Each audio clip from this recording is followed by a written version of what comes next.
You know, when you go to the doctor, you're putting an incredible amount of trust in their hands. I mean, it's your health, your life sometimes. It's a huge leap of faith. But have you ever stopped to think, who's watching the doctors? Who's making sure that trust is actually earned? Well, today, we're going to pull back the curtain on the systems that are supposed to keep us all safe. It seems like a pretty simple question, right? But the answer? Well, it's this whole complicated web of organizations and rules that most of us never see. But even though they're behind the scenes, their impact on our health is absolutely massive. So the short answer is a system called medical regulation. And you can think of it as the ultimate gatekeeper for the entire medical profession. These are the folks who decide who gets a license in the first place, what the rules of the game are, and importantly, what happens when a doctor breaks those rules. At its heart, the whole point of this system is to protect you, the public. It's designed to set the bar for everything: education, licensing, professional conduct, that every single doctor has to clear, not just to earn their license, but to keep it. Okay, so keeping patients safe. That's a universal goal, right? Every country wants that. But how they go about it can look really, really different. A big global review from the RAND Corporation found that there is no one-size-fits-all blueprint for this stuff. And this is where things get really interesting. You see two main models. In some countries like Nigeria and South Africa, the regulatory body is a pure watchdog. Their only job is to protect the public, period. But then you have places like Egypt and Spain where these bodies also act like unions, advocating for doctors. Now that can create a pretty serious potential conflict of interest. Are they there to protect the public, or are they there to protect their own members? But no matter which model a country uses, these regulators all have a few core jobs. First up, registration. Basically, making sure a doctor is actually qualified before they get a license. Then you've got setting standards and ethics, the code of conduct. They also make sure doctors keep their skills sharp with continuing education. And maybe the most important one, discipline. They're the ones who investigate complaints and take action when a doctor is unfit to practice. So these systems, they look pretty good on paper. You've got all the right pieces in place. But here is the million-dollar question. Are they actually working? Are they really protecting patients the way they're supposed to? To try and answer that, we're going to look at a fascinating analysis from the Public Citizen Health Research Group here in the US. They came up with a pretty clever way to measure how well these state medical boards are doing. They just count one simple thing: the rate of serious disciplinary actions. And serious is really the key word here.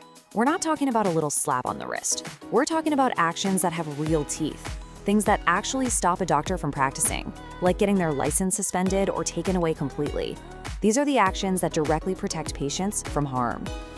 Now, when you start to compare the rates of these serious actions from one state to another, you find something that is, well, it's pretty shocking. The difference in how tough these boards are isn't just a small crack, it's a giant chasm. The data pretty clearly shows that this safety net for patients is really strong in some places, but in others, it's alarmingly weak. And what's wild is that sometimes these states are literally right next door to each other. So just how big is this gap? How much are we talking about here? 11 times. That's the difference. The state at the top of the list takes serious action against doctors at a rate 11 times higher than the state at the very bottom. Let's put some real numbers on this. So between 2021 and 2023, the medical board in Ohio took serious action at a rate of about 1.8 per 1,000 doctors. Now look right next door at Indiana. Their rate, just 0.17. That's not a typo. That is a nearly 11-fold difference between two neighboring states. And the report itself puts it perfectly. They say there's absolutely no reason to think that doctors in Ohio are suddenly 11 times more dangerous or incompetent than doctors in Indiana. The difference isn't the doctors. The difference is the watchdogs. One board is just doing its job way more rigorously than the other.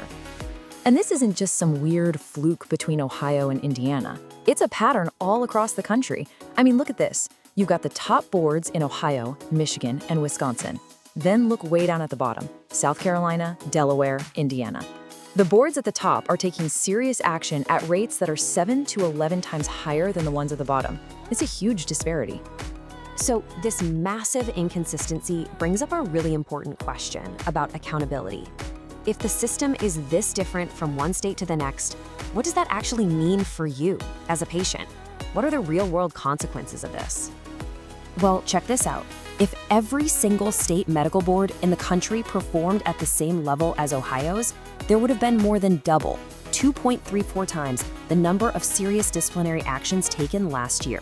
That means thousands of interventions that could have protected patients might just not be happening. And here's the real kicker.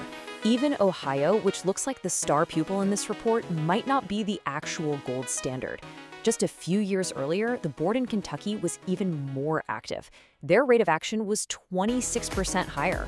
So that suggests the bar for patient protection could and probably should be set even higher, everywhere. So, where does this all leave us? It kind of seems like the answer to who watches the doctors really depends on your zip code. And that's a tough pill to swallow. Because if the watchdogs aren't all watching with the same level of care, how can any of us be sure we're really being protected?